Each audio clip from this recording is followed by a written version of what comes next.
Okay, alright, I've been trying to do this for a couple months now. Sort of been looking on YouTube and I haven't really seen too much about the Vixen really.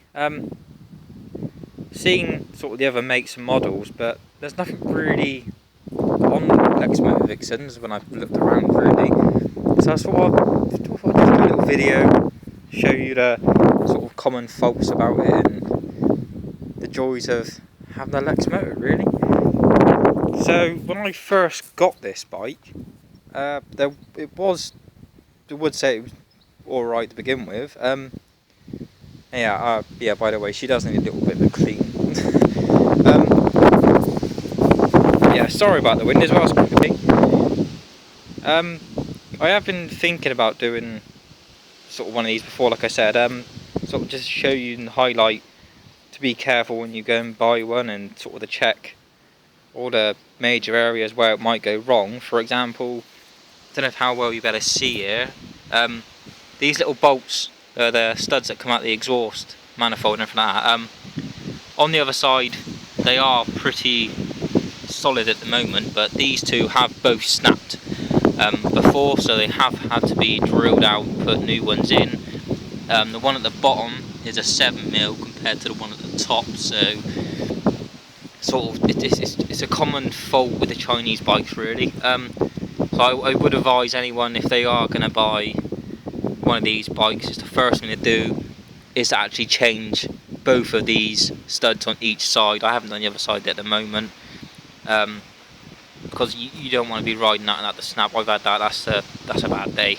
The other one really is the up here is, I think it's called the coil pack, ignition coil. That I got that the first day I got this bike. I did replace that straight away because I was aware of the caps do play up quite a lot, and I've had experience from friends and family that have told me that they've been riding their bike and then all of a sudden it would lose power and then you'd be stranded. So that was the first thing I did, was replace that.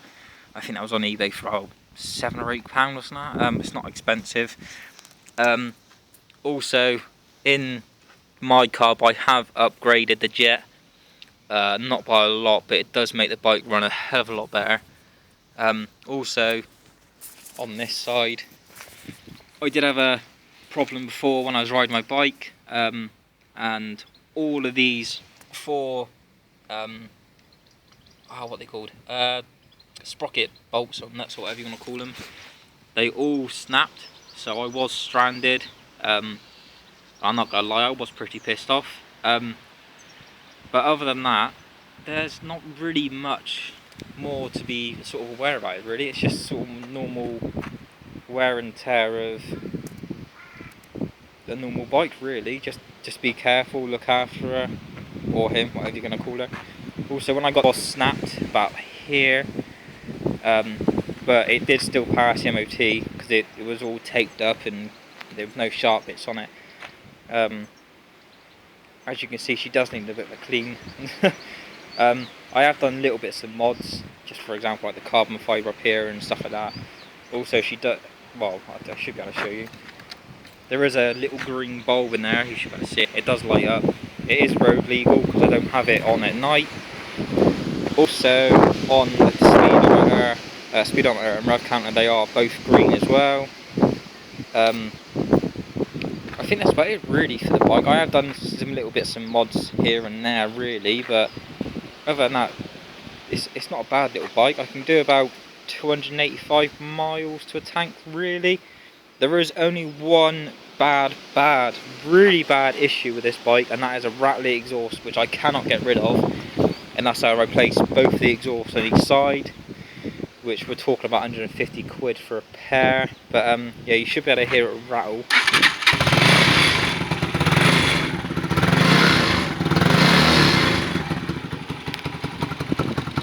On this side as well, I have removed the baffle from this side, which I did find out.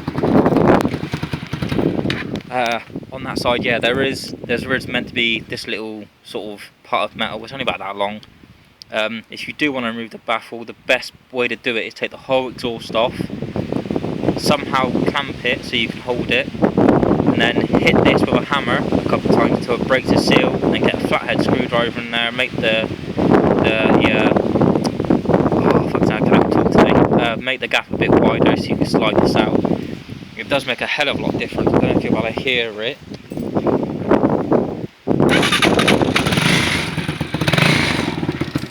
So I'll make you hear it.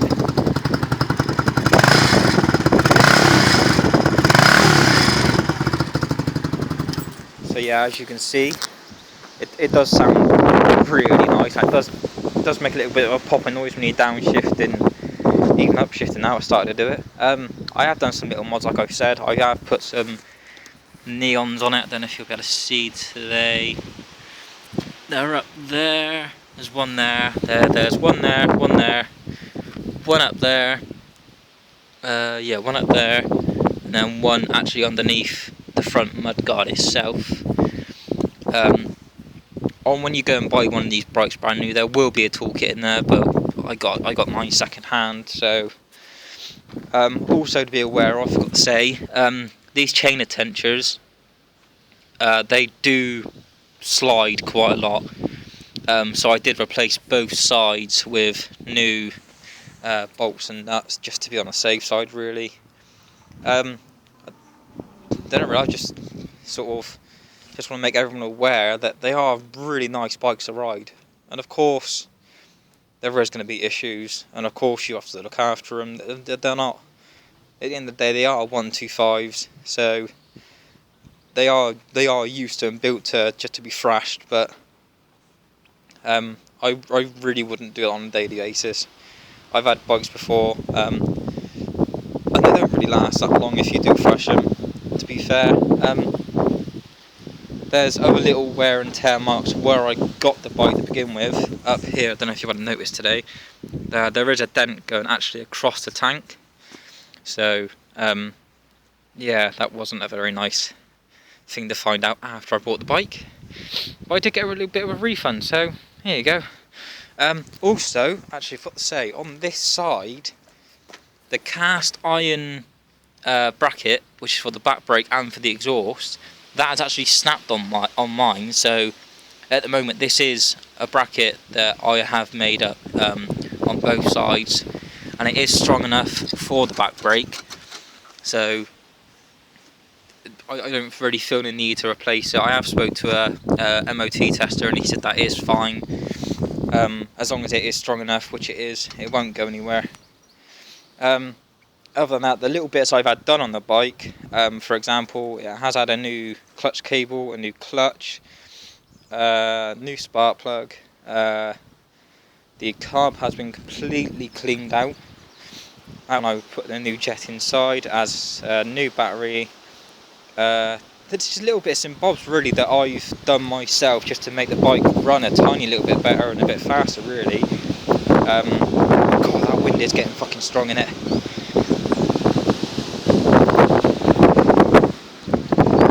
Yeah, as I was saying, fucking it's what you get for living on the countryside, you see. Fucking wind. Yeah, I forgot what I was going to say now. Oh, I can't remember, but it'll come to me when I finish the video, so I would say that they are pretty reliable, like I said, as long as you look after them.